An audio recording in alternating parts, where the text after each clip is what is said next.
The moment we've all been waiting for. What else was out there? What else could have had? Who are the mystery teams? I'm going to let you start. Because I have the info. So what do you want to know? What would you, out of all the teams out, they made the deal with the Houston Rockets. Mm-hmm. What intrigued you about other teams and what the offers may have been and who didn't make an offer and what mystery teams? What do you want to start with? I think where did this trade get so simple, Gambo? And what I mean by that is, remember when we were like, this could be a 4-team trade, this could be a 5-team trade, there could be a mystery team here, a mystery team there, when everyone's guess 3-6 months ago would have been Houston. That's it. We talked about Brooklyn as a third team. We talked about this. So where did this get so simple, and where did the more convoluted like mystery team ideas sort of fall apart, not get off the ground? Why wasn't there much buzz over those? The mystery teams were the ones that were going to have to be more of the three-way trades. Okay. What I found out is the mystery teams were Cleveland and the Denver Nuggets. Cleveland and the Denver Nuggets. Now, players being rerouted, different areas and stuff, but those were the two teams that had conversations about acquiring Kevin Durant. Cleveland, you're thinking Darius Garland's maybe involved in that, or Jared Allen. You think Denver, Michael Porter Jr. probably Garland, and other teams involved. Yeah. Other teams involved to make those deals work. So those were the mystery teams. Where I think it became I think everybody else. Minnesota was a 2-teamer. Miami was a 2-teamer. Toronto was a 2-teamer. The 3-team trades would have been Denver and Cleveland, from what I know. It would have been those teams. The Spurs, contrary to reports out there, the Spurs never made an offer. They like their young roster. They talked to the Suns. They never made an offer. You know who I think they like?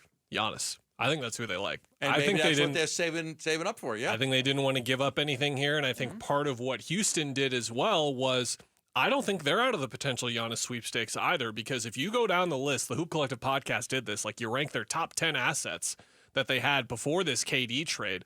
They've still got, obviously, Thompson, Şengün, but they've got these Phoenix picks still. They've got other swaps that they can move as well. They could be in those talks as well. So I thought it was interesting from San Antonio's perspective how they were like, Kevin Durant, who was one of the 10 or 15 best players in the league, who would have made All-NBA this year if he was healthy enough to meet the threshold of that, put up their hand and said, you know what, we're good. And they're good, by the way, with Wembanyama and Fox, sure. Awesome one, too. Castle, Harper, but then not much else beyond that. They need to fill out the rest of their roster. They need to get a little bit more balance. I think Sohan's fine. Like it's the Devin Vassell is fine. Like they need, he's fine as a role player. Yeah, need more reliable pieces. So I thought it was really interesting that they were willing to be that patient, and the Rockets are going to do sort of the two timeline thing where the two teams you mentioned, that's fascinating because Cleveland, they were the Thunder of the East. We just thought they were far and away the best regular season team, at least, and they were just playing a quality of basketball in the regular season. Absolutely kicked the tires on Kevin Durant, Cleveland. And San Antonio, like we had all thought, like, okay, if San Antonio would put in the number 2 pick or Castle, done deal. They never made an offer. Now I got San Antonio guys telling me, yeah, but my guys in San Antonio report they never made an offer. They talked, but they never made an offer. Now let's get to, you want to go Minnesota or Miami? Minnesota is the one I want to know about because that's who I predicted that would get him.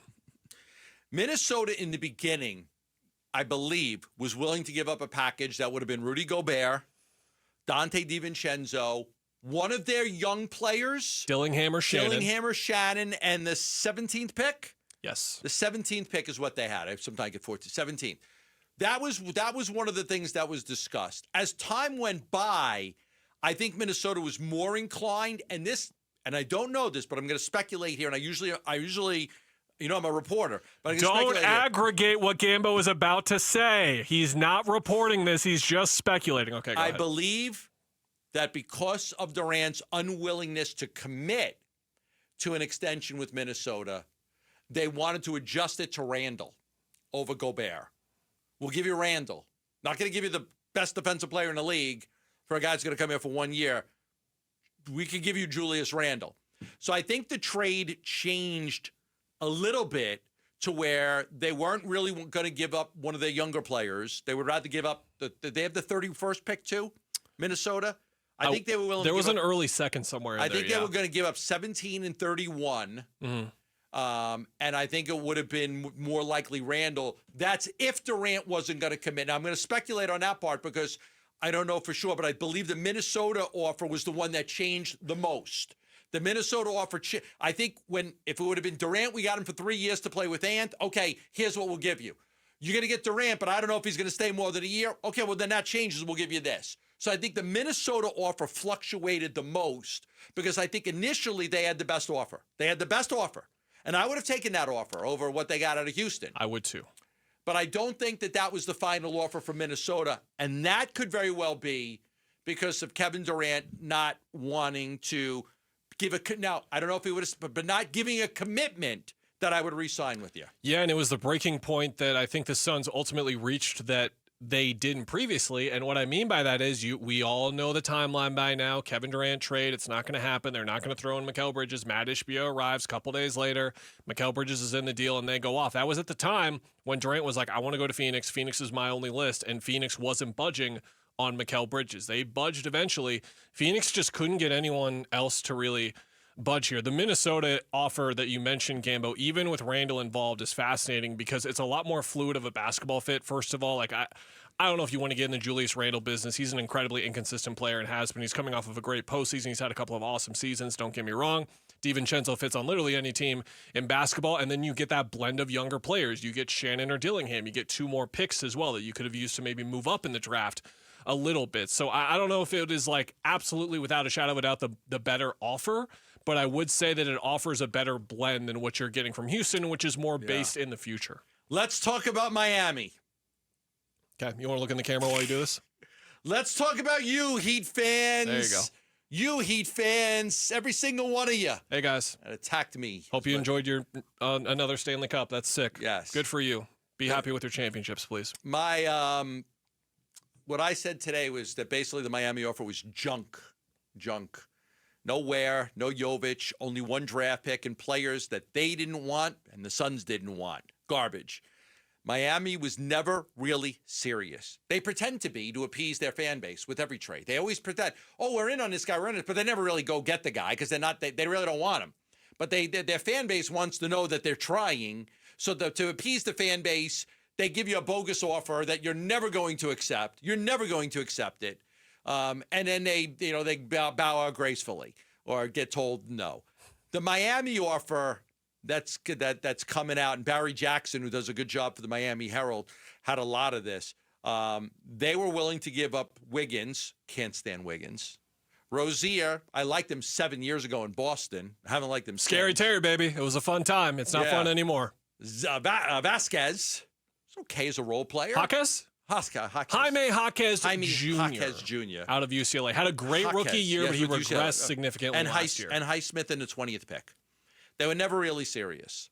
So Jaquez, Highsmith, 2 young players, Rozier, Wiggins. Now, you could run this through the cap machine, and I know it's not going to work because it's going to be a little bit off. There would have been like a separate trade involved to get to that number. Sure. Just that's how it would have worked. Can we ask Miami fans to do something new here and learn from what you have gifted them in this information? So when Giannis becomes available and we hear about watch out for the Miami Heat, they could get involved. Get ready for the same poo-poo platter that you always offer, and you're not getting Giannis. Unless just Riley's gone. If Riley leaves, you may get a GM that's willing to go above and beyond to help you guys win again. But if not, you're in trouble. So the Miami offer was just straight garbage. It was straight garbage. Now, I put that out there a while ago, weeks ago, June 16th. The Miami Heat are unlikely to get Kevin Durant. There are better offers. I put that out there. Heat fans went nuts. Like, we're going to get him. I'm like, I'll bet you $50, every one of you, $50 to charity. Hope a nice dog rescue in Arizona. There we go, baby. That's what we need. And some actually put the $50 into the charity, but in the end, the Miami Heat didn't have a good offer. So, and it just wasn't a market, Gambo, right? No. It never developed into a market. No, they were like, where? I don't love him, but you could probably make an argument that he's worth the risk as a 7'4" wingspan at what is he, 20 or 21 years old? Has all the potential in the world on both sides of the ball. We'll see. I think he's a little soft as a player from what I've seen. Some DeAndre in his game. He'll float. He's aloof at times, disconnected, unengaged. Every single adjective I used to describe DeAndre Ayton over 6 years, I would have used on Khalil Ware again. I'm thankful the trade did not happen for that reason. And they tried to force him to 20 minutes a game, and I think it kind of hurt them a little bit. So you weren't getting Zubac from the Clippers, big man. You weren't getting Jovic. You weren't getting Ware. You weren't getting Castle. You weren't getting the number 2 pick. Not getting Pirtle. You weren't getting Pirtle from. They wanted to get Barrett, but they didn't want to get Pirtle. Might have got the 9th pick, but you weren't getting the center. So in the end, it is what you couldn't get those guys. You negotiated for a week to get those guys. So in the end, the Houston deal, 2 starters of a 52-win team that was the number 2 seed in the West. 2 starters in their 20s that were the number 2, and Green had a big part as to why they were really good, and so did Dylan Brooks. Now you get the 10th pick. I think that's the key to the trade. You get 5 second-rounders. There's no way the Suns are going to keep all those second-rounders. Eventually, they'll trade some of them. One's in 2030, one's in 2032. You know I love the future assets. I love anything down the road that could turn into the top pick in the second round. Just a chance that a team has an injury. Jason Tatum goes down for the season. Halliburton goes down for the season. You just never know. So I like those little lottery tickets with the second-round picks. We are living that life right now on the other side of the equation with the Suns' future first. Yeah, we are. And look what happened. I mean, look what happened this year. Like, nobody thought the Suns would have the 10th pick in the draft, but they do. Thanks for watching Burns and Gambo. Click to see more from the guys and hit the button in the middle to subscribe so you never miss a video from Arizona sports.